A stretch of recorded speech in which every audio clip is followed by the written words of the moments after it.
주일 수요일 아침 말씀 묵상입니다. 다니엘서 5장을 묵상하는데요. 먼저 찬송가 350장 우리들의 싸울 것은 육체 아니요. 우리 함께 찬양하고 말씀 묵상합니다. 350장입니다.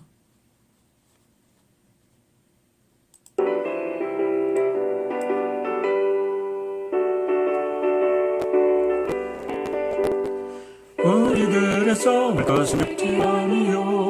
우리들의 싸울 것은 육체 아니요. 마귀 권세 맞서 싸워 깨쳐버리고 죽을 영혼 살릴 것일세. 한 마음으로 힘써 나가세. 한 마음으로 힘써 싸우세. 악한 마귀 군사들과 힘써 싸워서 성전골을 올릴 때까지. 우리들이 은가버세가 아니요. 우리들이 가진 검은 강철 아니요. 하나님께 받아가진 평화의 복음 거룩하신 말씀이로다. 한 마음으로 힘써 나가세. 한 마음으로 힘써 싸우세. 악한 마귀 군사들과 힘써 싸워서 성전골을 울리기까지.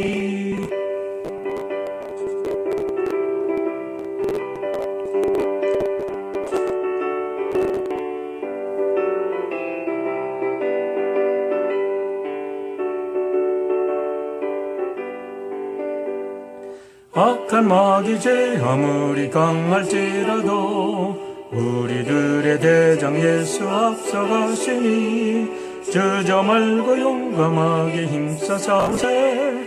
최후 승리 얻을 때까지. 한 마음으로 힘써 나가세. 한 마음으로 힘써 싸우세.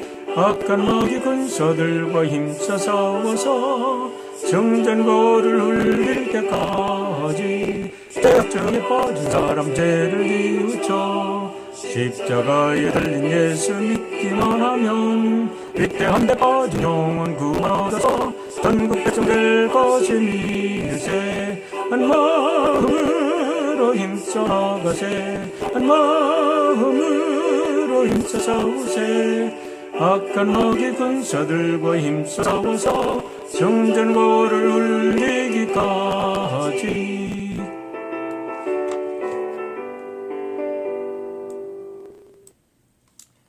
기도하겠습니다.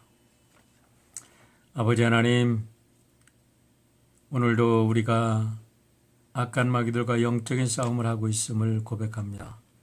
세상에 공중권세 잡은 악한 영들이 오늘도 수많은 사람들을 유혹하고 저들을 사탄이 유혹하는 악에 빠져 헤매고 있는 모습을 우리가 바라보면서도 하나님의 백성으로 당당하게 하나님의 말씀을 전가하지 못한 우리들의 연약함을 용서하여 주시고 오늘도 어디 있든지 담대하게 하나님의 아들, 딸로 살아가기에 부족함이 없도록 도와주시고 어디에서 무엇을 하든지 우리 주 예수 그리스도께서 맡긴 귀한 복음의 말씀을 담대히 전하는 우리 모두가 되도록 인도하여 주시옵소서.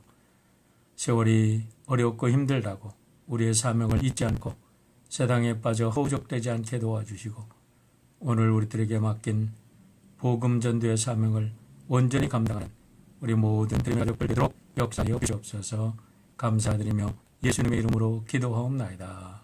아멘. 하나님의 말씀은 오늘 다니엘서 5장 말씀 우리 함께 읽겠습니다. 다니엘 5장. 벨사살 왕이 귀한 손님 1000명을 불러서 큰 잔치를 베풀고 그 1000명과 더불어 술을 마셨다. 벨사살 왕은 술을 마시면서 명령을 내려서 그의 아버지 느부갓네살 왕이 예루살렘 성전에서 가져온 금그릇과 은그릇들을 가져오게 하였다. 왕과 귀한 손님과 왕비들과 후궁들이 모두 그것으로 술을 마시게 할 참이었다. 그래서 예루살렘에 있는 하나님의 집 성전에서 가져온 금그릇들을 꺼내서 왕과 귀한 손님과 왕비들과 후궁들이 그것으로 술을 마셨다.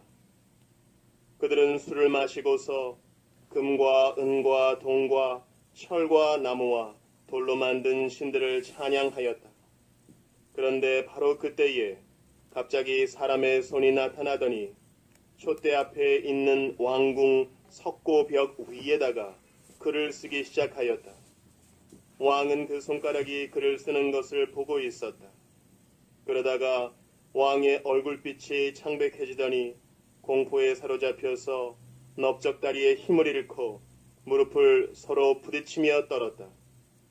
왕은 큰 소리로 외쳐서 주술가들과 점성술가들과 점성가들을 불러오게 하였다. 그들이 들어왔을 때에 그는 바빌론의 지혜자들에게 말하였다. 누구든지 이 글자를 읽고서 그 뜻을 나에게 알려주는 사람은 자색 옷을 입히고 금 목걸이를 목에 걸어주며 이 나라에서 셋째가는 통치자로 삼겠다. 왕궁 지혜자들이 모두 나왔으나 아무도 그 글자를 읽는 사람이 없었고 그 뜻을 왕에게 알려주는 사람도 없었다. 벨사살 왕은 크게 낙심하여 얼굴빛이 변하였고 손님들도 당황하였다. 왕과 귀한 손님들의 고함 소리를 듣고서 왕의 어머니가 연회장으로 들어왔다. 왕의 어머니가 왕에게 말하였다. 임금님의 만숨광을 빕니다. 임금님은 너무 번민하지 마시고 얼굴에서 근심을 떨쳐버리시기 바랍니다. 임금님의 나라에 거룩한 신들의 영을 받은 한 사람이 있습니다. 그는 임금님의 아버지 때에 명철과 총명과 신들의 지혜와 같은 지혜를 가진 사람으로 알려진 인물입니다. 임금님의 아버지 느부갓네살 왕께서는 그 사람을 마술사들과 주술가들과 점성술가들과 점성가들의 우두머리로 세우셨습니다. 그의 이름은 다니엘입니다. 그에게는 탁월한 정신과 지식과 꿈을 해몽하는 총명이 있어서 수수께끼도 풀었고 어려운 문제도 해결했습니다. 느부갓네살 왕은 그의 이름을 벨드사살이라고 부르셨습니다. 이제 다니엘을 불러보십시오. 그러면 그가 그 글자를 풀어서 임금님께 알려드릴 것입니다. 다니엘이 왕 앞에 나오니 왕이 다니엘에게 물었다. 그대가 바로 나의 부왕께서 유다에서 데려온 유다 포로 가운데 하나인 그 다니엘이란 사람이요? 나는 그대의 이야기를 들었소. 그대에게는 신들의 영이 있고 명철과 총명과 탁월한 지혜가 있다고 들었소.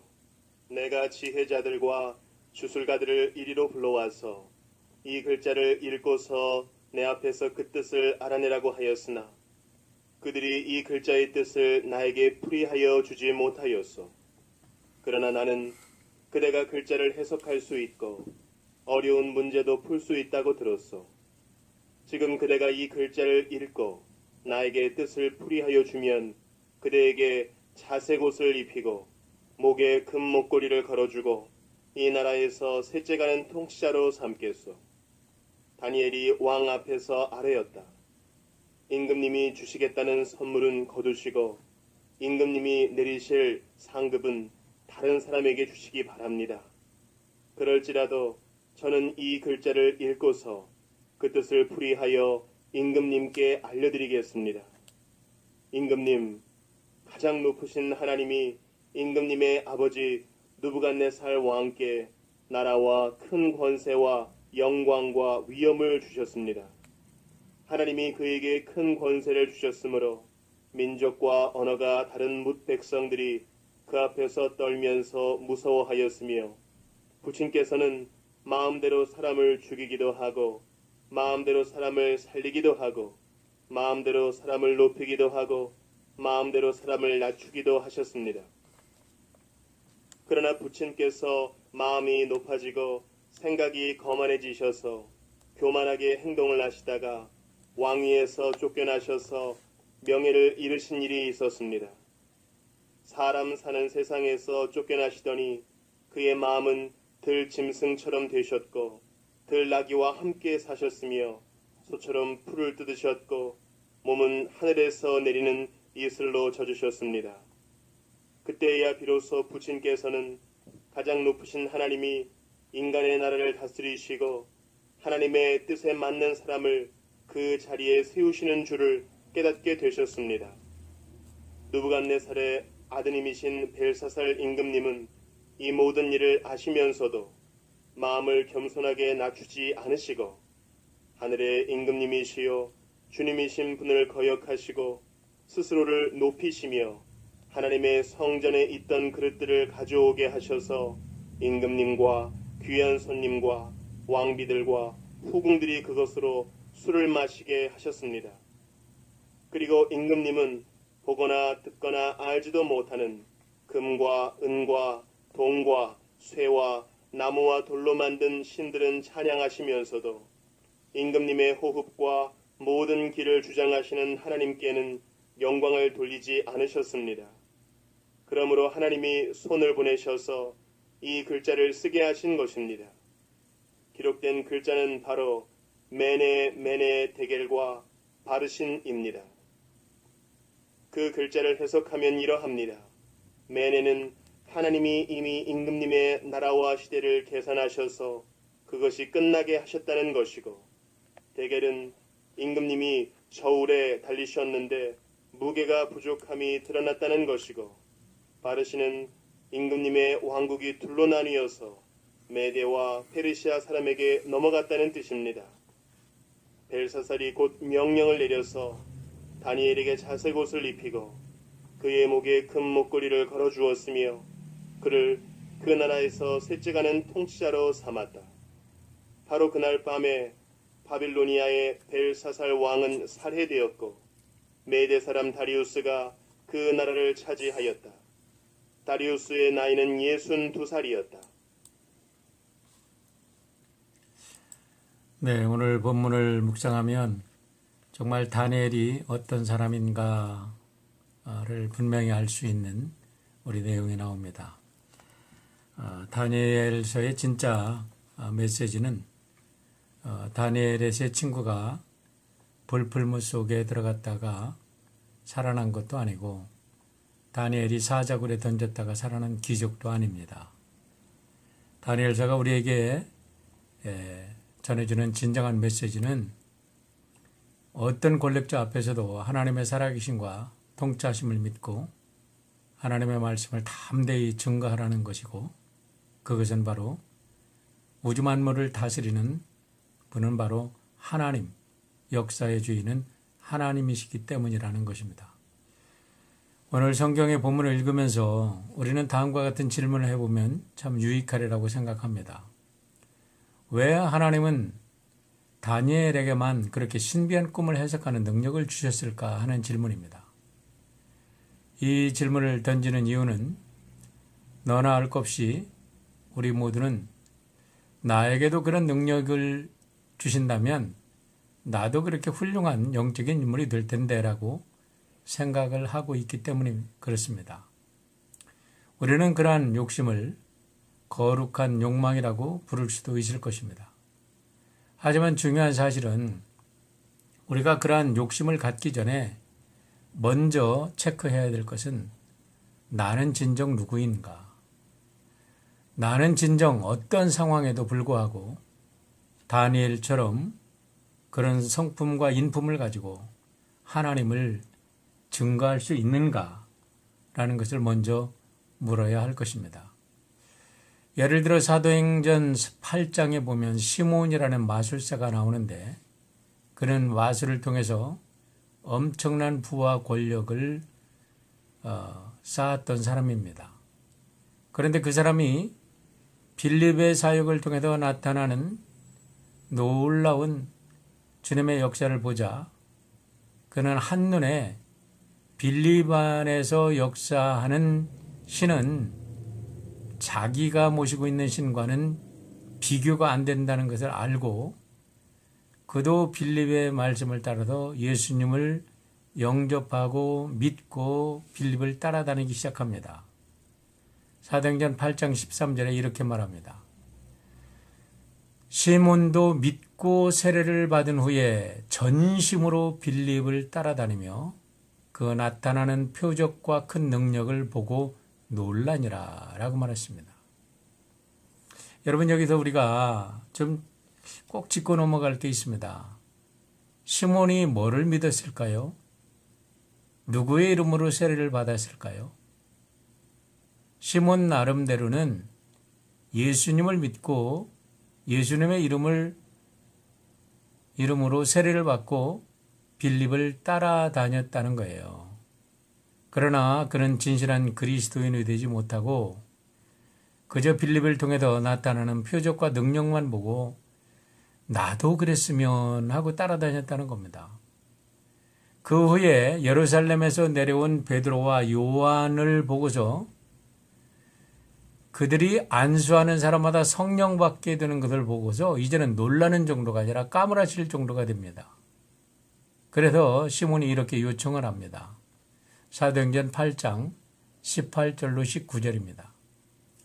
시몬이 사도들의 안수로 성령 받는 것을 보고 돈을 들여 이르되 이 권능을 내게도 주어 누구든지 내가 안수하는 사람은 성령을 받게 하여 주소서 하니라고 말합니다. 시몬이 돈을 들여서 자기에게도 성령을 받게 해달라고 했는데 그 목적이 뭐냐면 내가 안수하는 사람마다 성령을 받게 하소서라는 겁니다.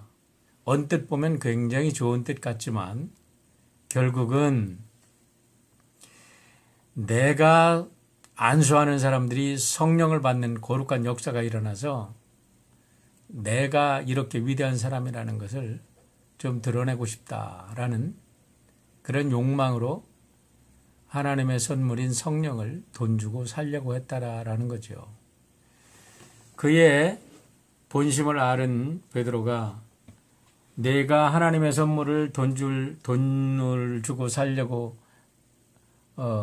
했으니까 너는 돈과 함께 망할죄다 하고 저주를 받습니다. 여기에 우리는 놀라운 영적인 교훈이 있음을 깨달아야 합니다. 성령의 은사는 전적으로 하나님의 선물이며 하나님께서 성령의 은사를 나눠줄 때는 누구든지 그 그릇에 합당한 선물을 내려주신다는 겁니다.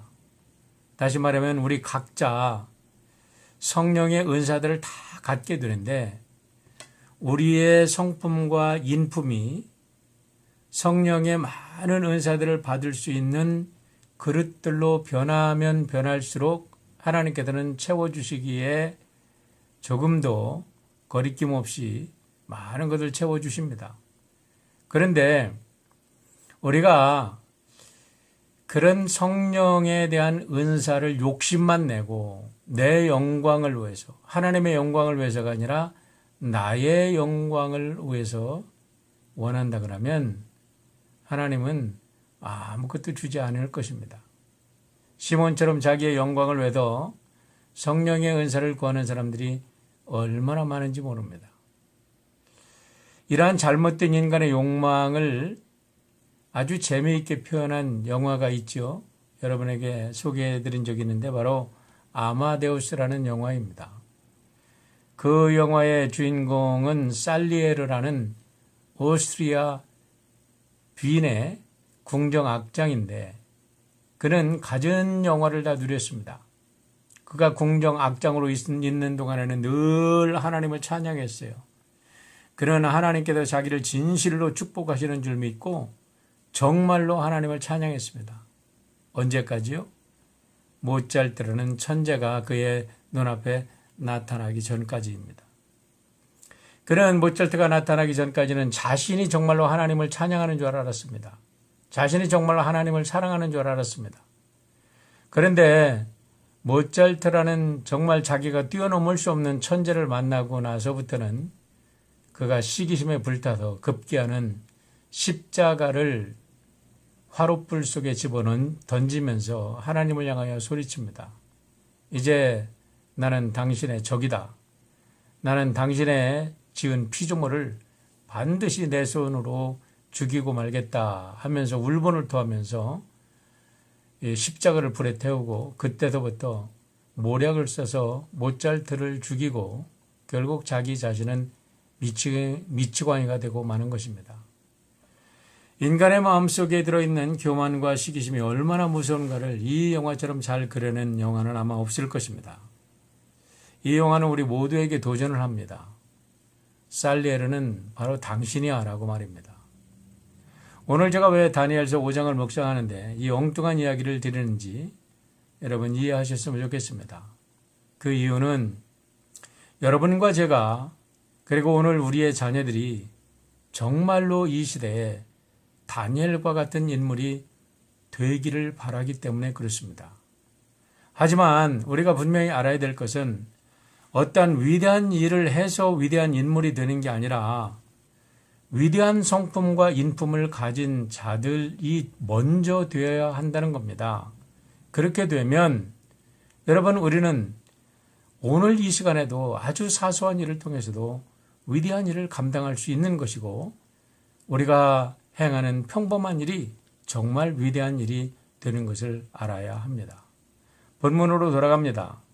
오늘 본문 11절에도 벨사살의 어머니라고 불리는 이전에 왕의 태우 중 한 사람이 나와서 임금님의 아버지 느부갓네살 때 다니엘이라는 인물이 있었습니다 라고 추천하고 있기 때문에 우리는 벨사살 왕이 느부갓네살의 아들로 오해할 수가 있는데 역사적으로 보면 오늘의 이야기는 느부갓네살 왕이 죽은 후에 적어도 23년이 흐른 뒤에 5명의 왕이 바뀌는 대혼란을 겪고 나서 벨사살 왕이라는 그 마지막 5번째 왕이 보위에 오른 후에 일어난 이름을 알아야 합니다.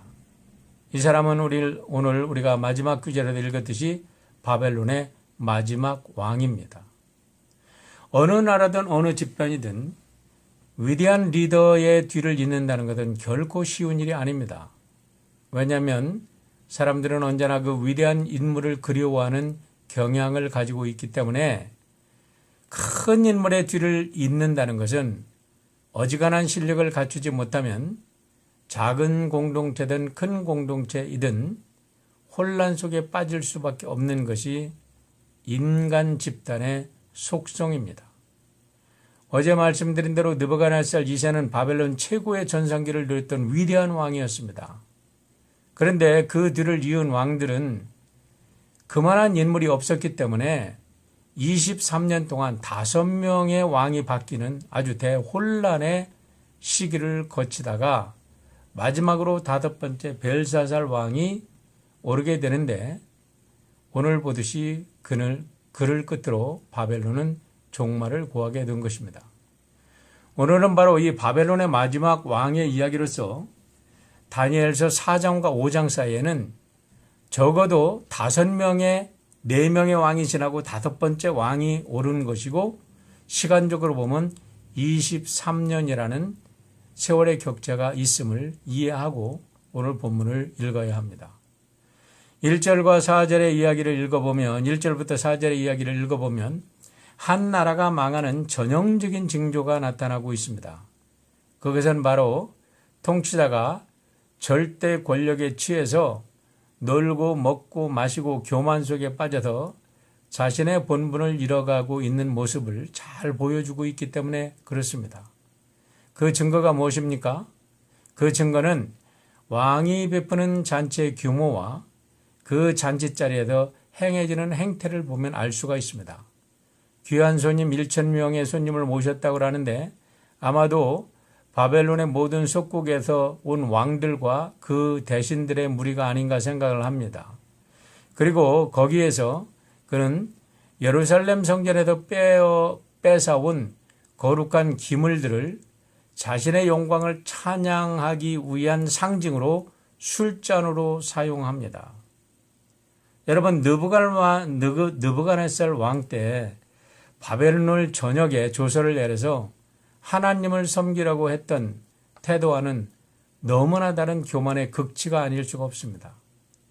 그는 자기가 다스리는 속국의 지도자를 불러놓고서 아마도 자기의 위세를 떨치려는 뜻에서 금은동 별하별 우상들을 자기를 상징하는 우상들을 만들어 놓고 자랑하면서 대신에 자기가 자기의 할아버지나 되는 느부갓네살 왕보다도 더 큰 위엄이 있다고 자랑하는 뜻에서 느부갓네살이 섬겼던 하나님을 능멸하는 뜻에서 예루살렘 성전에서 가져온 제구들을 가지고 술잔으로 사용한 것이 아닌가 우리가 생각이 됩니다.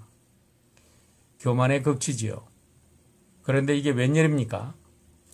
잔치가 한참 무르익었을 때에 궁중의 벽에 한 손가락이 나타나더니 이상한 글자를 새겨놓는 것입니다.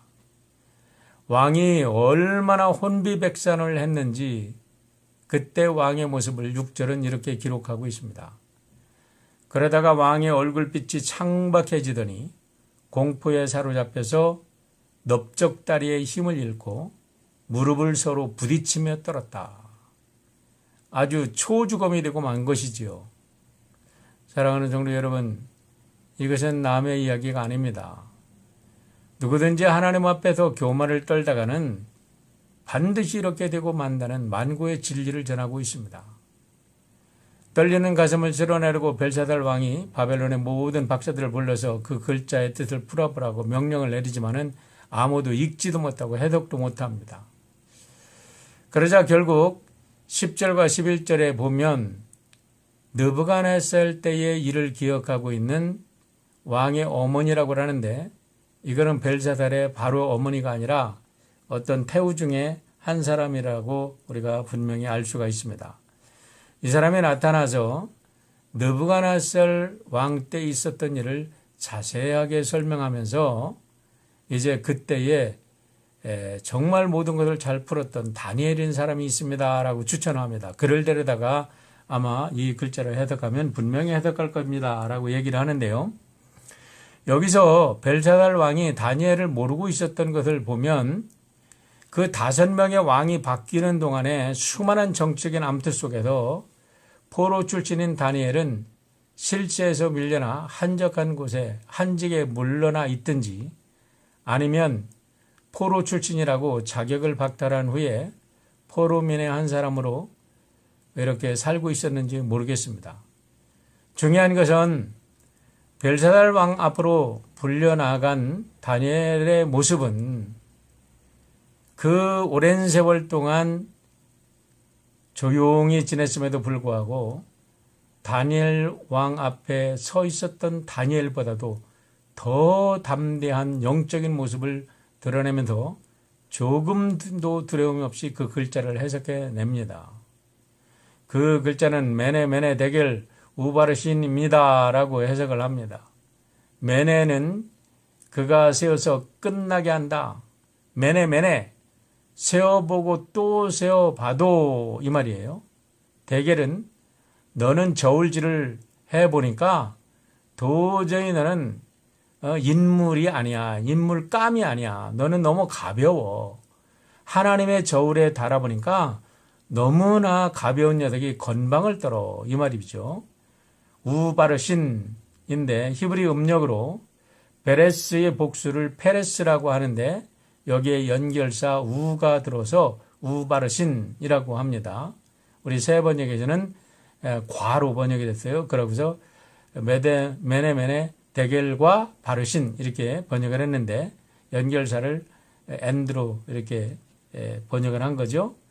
이 페레스라는 단어는 나누다, 조각내다, 갈라지다 이라는 뜻으로 이거는 당신의 나라가 갈라질 것이다 라고 이야기를 하는 거예요. 여기서 이 글자를 해석해 주는 다니엘의 모습 속에서 이 글자를 해석하는 게 중요한 것이 아니라 다니엘의 모습을 주목해 봐야 할 것입니다.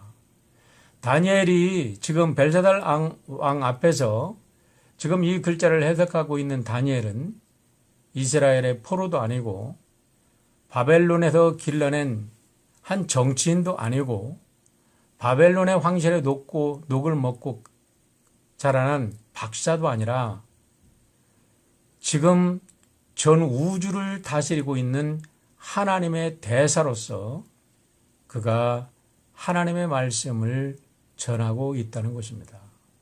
그러면서 당신보다도 훨씬 훌륭했던 느부갓네살 왕도 하나님 앞에서 교만을 떨다가 이렇게 짐승처럼 지냈는데 당신과 같은 엉터리 왕이 어떻게 하나님의 성전의 기물을 가지고 술잔을 만들어 사용할 수 있냐 하고 당당하게 외치는 거지요.